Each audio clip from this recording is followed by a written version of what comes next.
Good morning, y'all. Woke up this morning and, well, I'll let you see. It's snowing out there. Guess Mother Nature said that she wasn't quite done yet. So, it's, March 17th. It's St. Patty's Day. Not exactly a good day to go out painting. Because of all this snow. And the fact it's been snowing the last couple of days, it's been a little hard on trees and whatnot, and it's been hard on the power. So, power's out right now. Good thing I had you guys charged. So, I was thinking what I would do is do a couple simple watercolor paintings of the weather out there. Do more like a monochromatic of like sepia. I love trying to capture those times where the just the way the weather is. And this is my view from my window. I really like the way the buildings are with the trees and the snow and the dark buildings, and then I figured I'd try to put something like that together, and then I think I'll paint my old barn that's blown over. So let's get started.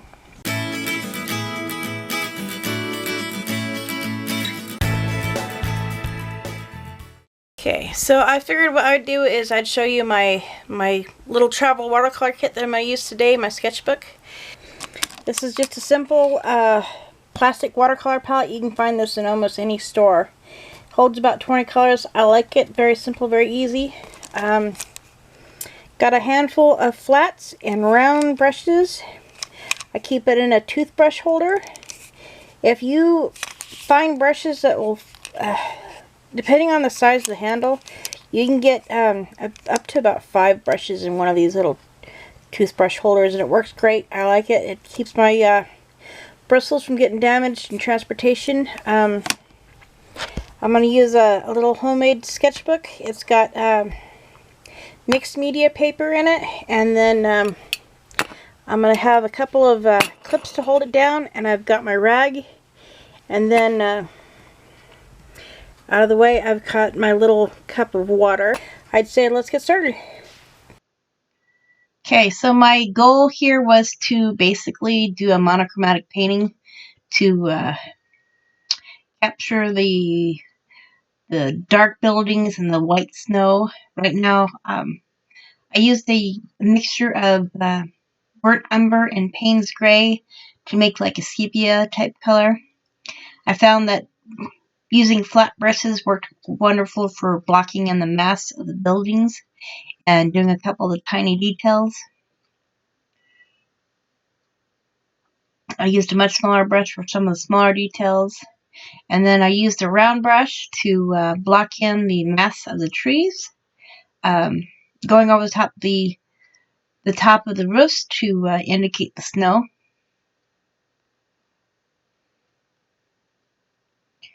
And trying to get in the basic mass of the trees. And then I started working on the bushes.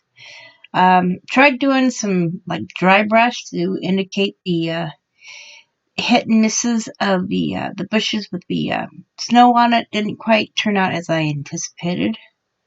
So right now I'm doing the blocking in the edges so that when I take the tape off, it kind of gives it some structure. And then I started putting in some more bushes, and didn't quite turn out, so I started adding in some gouache. Right here's the details of the trees. Be careful with details. You can really add too much if you're not careful and destroy a painting. But added in some gouache to the bushes to try to give it more of that snow type look, and this is what we got. Okay, so update. Let me show you what I did. Very simple black and white. Weather's gotten a little bit better. Power has come on, but I'm going to see if I can zoom in, let you see what I was trying to go for. Something kind of like that, but just having fun. So next scene I'm going to do is my old barn. It's on my property that has collapsed. Dad always said he made a better butcher than he did a carpenter, so We'll work on that. Okay, this is a barn, view of my barn from my back porch that day.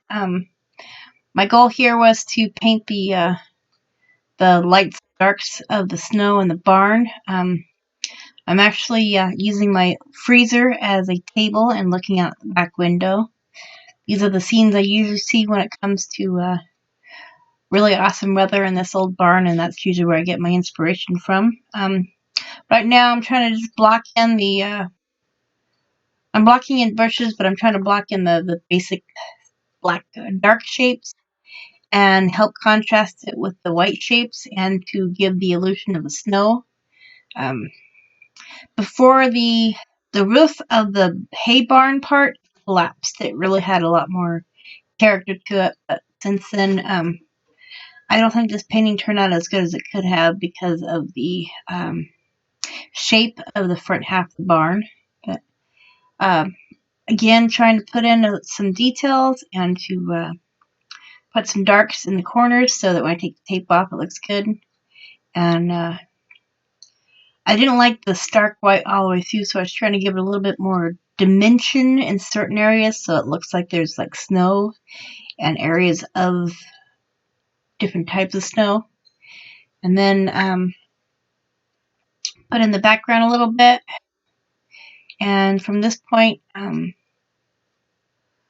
think I was just basically touching it up with a few things that was necessary, adding some gouache to the tops of the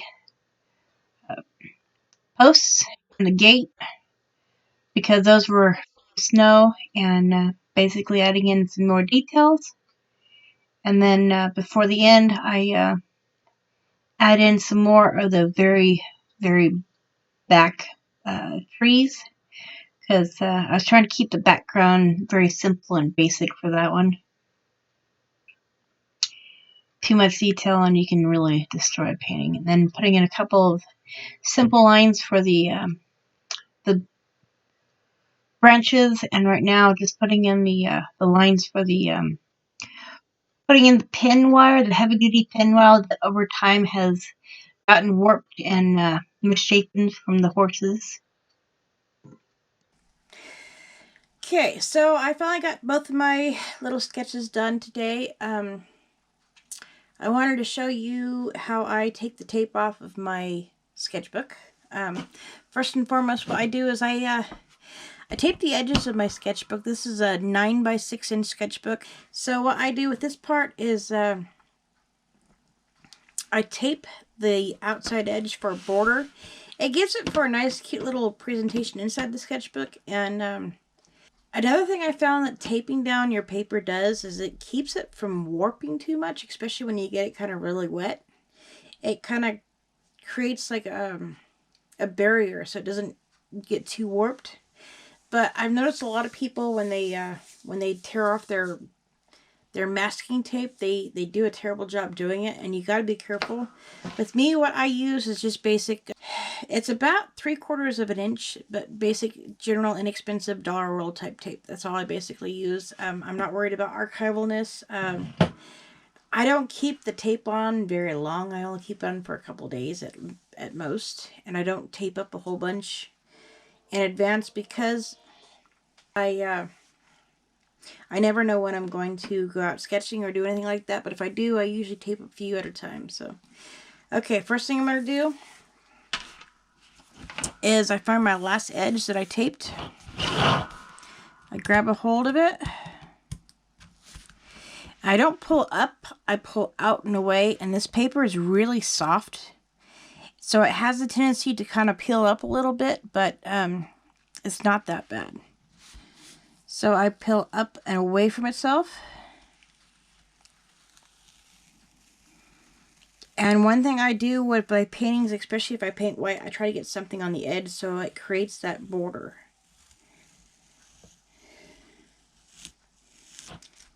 Here's the first one.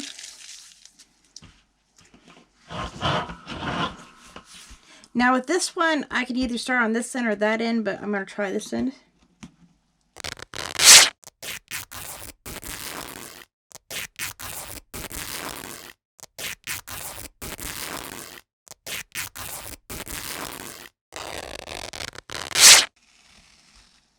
There you go. I mean, if I was to tear this off right here, it would make a nice little presentation. If one of these actually do turn out, I do frame them. But 9 times out of 10, I usually keep them just for my own personal reference. And a lot of times they're just play and experimentation. And that's what a sketchbook really should be. I want to do a review of my pieces today. Normally I like to work in a lot of color, and today I'm working in a monochromatic. What kind of caught my eye today was the dark and the white, and how you got the contrast between the two, and how out in the distance with the snow coming down and the fog, that it was kind of not black, but it was just dark, and that's what I was trying to capture. I added some gouache on top and kind of helped, but I don't know, and I made sure I put some gouache underneath the light, the dark, to kind of get that dark to pop out, but probably needed a darker color nonetheless. Second painting, this is my barn. I grew up with this barn, and unfortunately over time it has collapsed.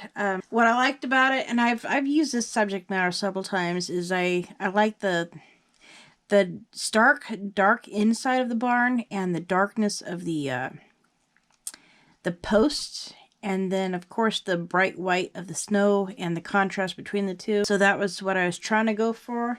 When it comes to backgrounds, I try to simplify those as much as possible because they can be overwhelming. Hopefully in the near future we can do some more plein air painting, but I figured working from my windows today was good because I had great lighting. I wasn't starving for light or losing the light. However, when I was working on the second piece, I was starting to lose it a little bit, but I think I got it done in time, so not half bad for a day's work. I'll see you guys in the next one.